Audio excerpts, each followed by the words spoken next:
Hello दोस्तों, नमस्कार। बहुत स्वागत है आपका एग्जाम गुरुजी चैनल के डेली करंट अफेयर्स के वीडियो में। आज 6 अप्रैल 2020 है और आज की वीडियो की पीडीएफ डाउनलोड करना मत भूलिएगा। ये पीडीएफ आपको हमारी एप्लीकेशन पर मिल जाएगी। एप्लीकेशन आप गूगल प्ले स्टोर से डाउनलोड कर सकते हैं। अगर अभी तक आपने ऐप डाउनलोड नहीं किया है तो अभी ऐप डाउनलोड कर लीजिए। वीडियो में आगे बढ़ेंगे, जानकारी दूंगा हमारे नोट्स और कोर्सेज के बारे में। एमपीपीएससी प्री 2020 के लिए प्रिंटेड नोट्स अवेलेबल हैं और ये नोट्स लॉकडाउन पीरियड में आप केवल 998 में बुक कर सकते हैं। नोट्स बुक करते ही आपको पीडीएफ अवेलेबल हो जाएगी हमारी एप्लीकेशन पर और नए सब्जेक्ट और नए सिलेबस के हिसाब से ये पूरा कंटेंट आपको अपडेटेड मिलेगा। इसके अलावा हमारा एमपीपीएससी प्री 2020 के लिए फुल कोर्स अवेलेबल है और ये कोर्स आपको जो है 2999 में उपलब्ध है ऑफर में। इसके साथ ये नोट्स आपको फ्री मिलने वाले हैं, तो अभी ज्वाइन करना मत भूलिएगा। आगे बढ़ेंगे, बात करेंगे थॉट ऑफ द डे की। आज का हमारा जो थॉट है कि आपके द्वारा चाहा गया सब कुछ डर के दूसरी तरफ है। एक बात आपने सुनी कि डर के आगे जीत है, आखिर ये वही बात है। डर क्या होता है? जब भी हम किसी सफलता के लिए, किसी मंजिल के लिए हम आगे बढ़ते हैं, चलते हैं, तो बहुत सारी बाधाएं हमारे पास में आती है, बहुत सारे डर हमें डराते हैं। जो उन डरों से डर के पीछे बैठ जाते हैं वो कुछ नहीं पाते हैं, और जो उन डर से डर लड़कर आगे निकल जाते हैं वो सब कुछ पा जाते हैं। यानी कि डर और आपकी सफलता के बीच में आपका डर होता है। आपने डर पर विजय पा ली तो आप सफल जरूर होंगे। इसी थॉट के साथ आगे बढ़ेंगे, बात करेंगे कल के सवाल की। कल मैंने आपसे प्रश्न पूछा था कि कोरोना वायरस के कारण किस ग्रैंड स्लैम टेनिस चैंपियनशिप को रद्द किया गया है, और ये जो सही उत्तर है इसका विंबलडन। इसके अलावा फ्रेंच ओपन को भी रद्द किया जा चुका है, तो दो हो जाएंगे इसके उत्तर, विंबलडन और फ्रेंच ओपन।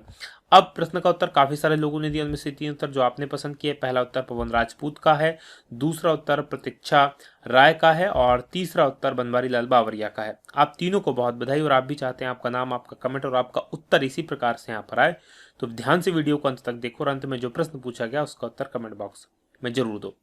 आगे बढ़ेंगे, बात करेंगे अब हम क्विक रिवीजन कल के पढ़ाए गए करंट अफेयर के प्रश्नों की। पहला प्रश्न है कि कोविड-19 के परीक्षण के लिए किस संस्थान ने पेपर स्ट्रिप किट विकसित की है, और ये सीएसआईआर के द्वारा विकसित की गई है। दूसरा प्रश्न है कि अंतर्राष्ट्रीय खदान जागरूकता दिवस कब मनाया जाता है, तो ये 4 अप्रैल को मनाया जाता है। और तीसरा प्रश्न है कि किस राज्य सरकार ने ऑनलाइन सांस्कृतिक प्रतियोगिता मो प्रतिभा लॉन्च किया है, और ये ओडिशा के द्वारा लॉन्च किया गया है। आज चौथा प्रश्न है कि एशियाई विकास बैंक ने भारत की 2020-21 की आर्थिक विकास दर के अनुमान को कम करके कितना कर दिया है, तो ये 4% किया गया है। और पांचवा प्रश्न है कि फिच रेटिंग्स ने भारत की 2020-21 की आर्थिक विकास दर के अनुमान को कम करके कितना कर दिया है, तो ये 2% कर दिया है। वहीं छठवां प्रश्न है कि भारत अमेरिका में आयोजित होने वाले 2021 वर्ल्ड गेम्स में कब तक के लिए स्थगित कर दिए गए हैं, तो इनको 2022 तक के लिए स्थगित किया गया। और सातवां प्रश्न है कि हांगझाऊ 2020 एशियाई खेलों के लिए जारी शुभंकर कौन से हैं, तो ये द ट्रिपल स्मार्ट है, 3 रोबोट हैं।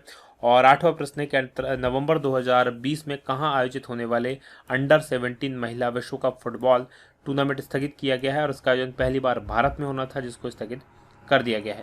ये थे हमारे कल के पढ़े गए करंट अफेयर के प्रश्नों का क्विक रिवीजन। आगे बढ़ेंगे, आज के प्रश्नों की बात करेंगे।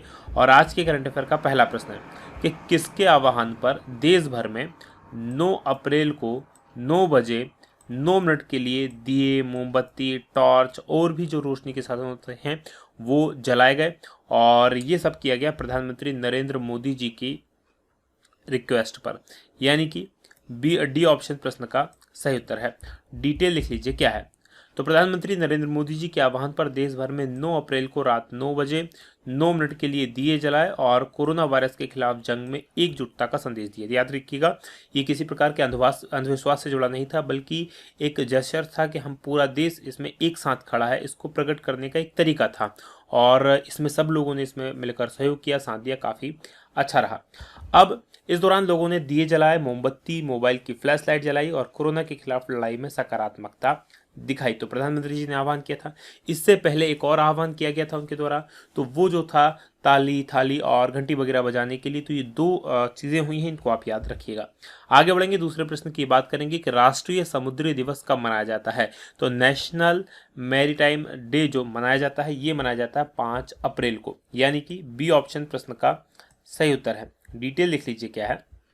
तो हर साल 5 अप्रैल को राष्ट्रीय समुद्री दिवस के रूप में मनाया जाता है, और इसका उद्देश्य जो होता है अंतर महाद्वीपीय व्यापार, यानी एक महाद्वीप से जो दूसरा महाद्वीप होता है उनके बीच में व्यापार और वैश्विक जो अर्थव्यवस्था है उसको बढ़ावा देना।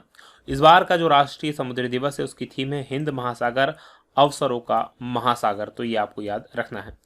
आगे बढ़ेंगे, बात करेंगे अब हम तीसरे प्रश्न की कि किस देश को आवश्यक दवाएं प्रदान करने के लिए ऑपरेशन संजीवनी शुरू किया गया है। तो इस देश का नाम है मालदीव। एक छोटा सा देश है, हिंद महासागर में स्थित है, यानी कि ए ऑप्शन प्रश्न का सही उत्तर है। डिटेल देख लीजिए क्या है।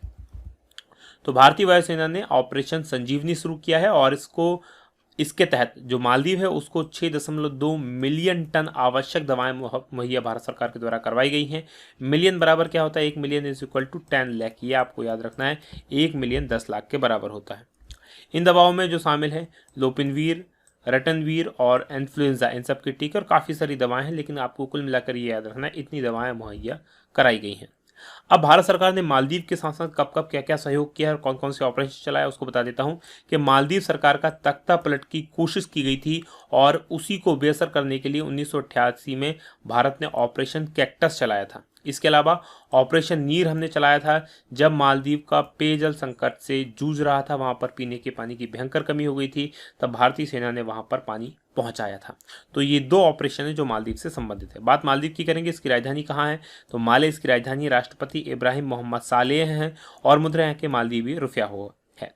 मैप में मैं आपको मालदीव लिए चलता हूं। तो जैसा कि आप स्क्रीन पर देख पा रहे हैं हमारा भारत है और हमारे भारत से अगर आपको मालदीव जाना है तो ये जो एरिया यहाँ पर बहुत छोटे से द्वीप है उन सब से मिलकर मालदीव बना है। यहाँ पर आप देखेंगे ये भारत का हिस्सा है और ये मालदीव है। यहाँ पर आप देखेंगे बहुत छोटे से द्वीप हैं, ये वाले द्वीप मिलकर मालदीव बनाते हैं, ये आपको याद रखना है।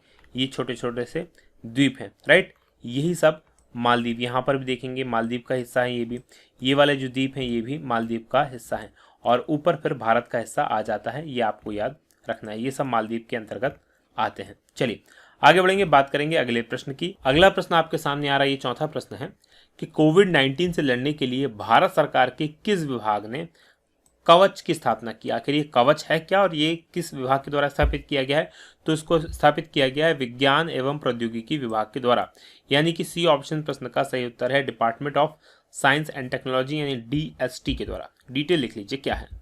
तो भारत सरकार का विज्ञान और जो प्रौद्योगिकी विभाग है उसने कोविड-19 से लड़ने के लिए centre for augmenting war with कोविड-19 हेल्थ क्राइसिस, इसका शॉर्ट फॉर्म बनता है कवच, इसकी स्थापना को मंजूरी दी और उद्देश्य जो है नवोन्मेषों यानी कि जो इनोवेशन होता है और स्टार्टअप्स होते हैं उनको आवश्यक वित्तीय सहायता उपलब्ध कराई जाए, जो बीमारी का समाधान खोजने के लिए लगे हुए हैं उन इनोवेशंस को, उन स्टार्टअप्स को, इसके लिए सहायता करने का इसका उद्देश्य है। आगे बढ़ेंगे, 5वें प्रश्न की बात करेंगे कि कहाँ स्थित नौसेना डॉकयार्ड ने कम लागत वाली इंफ्रारेड सेंसर गन बनाई है। और ये इंफ्रारेड सेंसर गन जो बनाई गई है ये मुंबई के डॉकयार्ड ने, नौसेना के डॉकयार्ड के द्वारा बनाई गई है, यानी कि ए ऑप्शन प्रश्न का सही उत्तर है। डिटेल लिख लीजिए क्या है। तो नौसेना का मुंबई में स्थित है डॉकयार्ड और वहां पर कोविड-19 संक्रमण के फैलाव को नियंत्रित रखने के लिए जो वहां पर काम करने वाले कर्मचारी हैं उनकी स्क्रीनिंग के लिए, अभी स्क्रीनिंग क्या होती है मैं आपको बता देता हूं। एक्चुअल में क्या होता है, इस प्रकार की एक गन होती है, उससे शरीर के तापमान को जांचा जाता है। इसमें शरीर को टच नहीं किया जाता। एक्चुअल में क्या होता है, अगर थर्मामीटर वगैरह का यूज़ करेंगे उसे मुंह में लेके जांचना पड़ता है, राइट, तापमान वगैरह, तो उससे क्या होता है संक्रमण का खतरा बढ़ जाता है। तो बिना शरीर को टच किए इस गन के द्वारा क्या किया जाता है, शरीर के तापमान को मापा जाता है और इसीलिए इस गन को जो है सेंसर गन को डिज़ाइन किया गया। अब दुनिया भर के अंदर जब से ये बीमारी आई है तब से इसकी आपूर्ति बहुत कम हो गई है, बहुत महंगी हो गई है और आसानी से ये गन उपलब्ध नहीं थी। तो इसलिए क्या किया है, इनने अपनी खुद की गन बना ली और मात्र 1000 रुपये की कीमत से ये गन इन्होंने विकसित कर ली है। और ये इसकी जो एक्यूरेसी है 0.02 डिग्री जो सेल्सियस तापमान होता है उस उतनी सटीकता से ये मापने में सक्षम है। तो ये आपको याद रखना है। भारतीय नौसेना की बात करें तो इसकी स्थापना हुई थी 1612 में और आदर्श वाक्य श्रम नो वरुणः और नौसेना दिवस जो 4 दिसंबर को मनाया जाता है। नौसेना प्रमुख वर्तमान में एडमिरल करमवीर सिंह है। आगे बढ़ेंगे, बात 6वें प्रश्न की होगी कि टोक्यो ओलंपिक के लिए फुटबॉलरों की आयु सीमा बढ़ाकर कितनी कर दी गई है। तो इनकी आयु सीमा बढ़ाकर कर दी गई है 24 वर्ष। अब क्या है ये डिटेल लिख लीजिए इसकी और क्यों की गई है ये भी जान लीजिए। तो फीफा ने जो है टोक्यो ओलंपिक के लिए फुटबॉलरों की जो आयु सीमा बढ़ा दी है। अब 2021 ओलंपिक में 24 साल तक के जो फुटबॉलर होंगे वो इसमें हिस्सा ले सकेंगे। देखिए नियम ये है कि ओलंपिक फुटबॉल में केवल अंडर 23 के जो खिलाड़ी होते हैं वही भाग लेते हैं, लेकिन अब 24 साल के खिलाड़ी भी भाग ले पाएंगे। ऐसा इसलिए होगा क्योंकि टोक्यो ओलंपिक्स जो 2020 में आयोजित होना था अब वो 2021 में आयोजित होगा। और 1 साल ये जो बढ़ाया गया है, इसी के कारण खिलाड़ियों की भी आयु को 1 साल बढ़ा दिया गया है।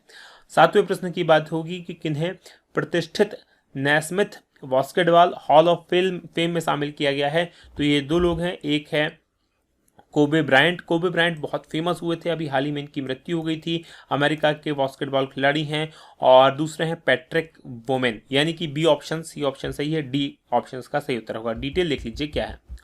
तो 5 साल के लिए NBA चैंपियन 5 बार NBA चैंपियन कोबे ब्रायंट, और अंतर्राष्ट्रीय फुटबॉल महासंघ यानी कि जैसे फीफा होता है उसी प्रकार का फीबा होता है, उसके प्रमुख महासचिव रहे, पूर्व महासचिव रहे पैट्रिक वोमेन। इनको मरणोपरांत प्रतिष्ठित Naismith basketball memorial hall of fame में शामिल किया गया है। तो इनकी भी मृत्यु हो गई है और पैट्रिक वोमेन की भी मृत्यु हो गई है। 41 साल के थे ब्रायट, और इस बार जनवरी में कैलिफोर्निया में एक हेलीकॉप्टर की दुर्घटना हुई थी, उसमें इनकी मृत्यु हो गई थी। आगे बढ़ेंगे, 8वें प्रश्न की बात करेंगे कि किस देश के भारोत्तोलक टोक्यो ओलंपिक में हिस्सा नहीं ले सकेंगे। ये 2 देश हैं, एक देश है इंडोनेशिया थाईलैंड और दूसरा है मलेशिया, यानी कि ए ऑप्शन प्रश्न का सही उत्तर है। डिटेल लिख लीजिए क्या है। तो थाईलैंड और मलेशिया के जो भारोत्तोलक हैं वो टोक्यो ओलंपिक्स में हिस्सा नहीं ले पाएंगे।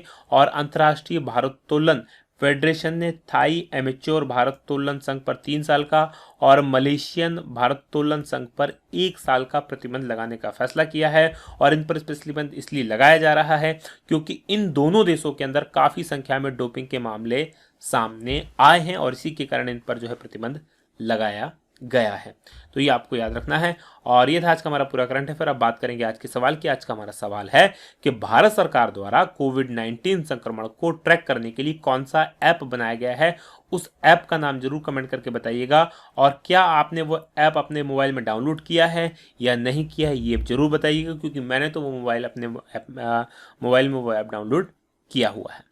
तो ये वीडियो आज का हम यहीं समाप्त करेंगे। आपको वीडियो कैसा लगा कमेंट करके बताएं, और आज की बात होगी यहीं समाप्त। आप लोगों का बहुत बहुत धन्यवाद। जय हिंद, जय भारत।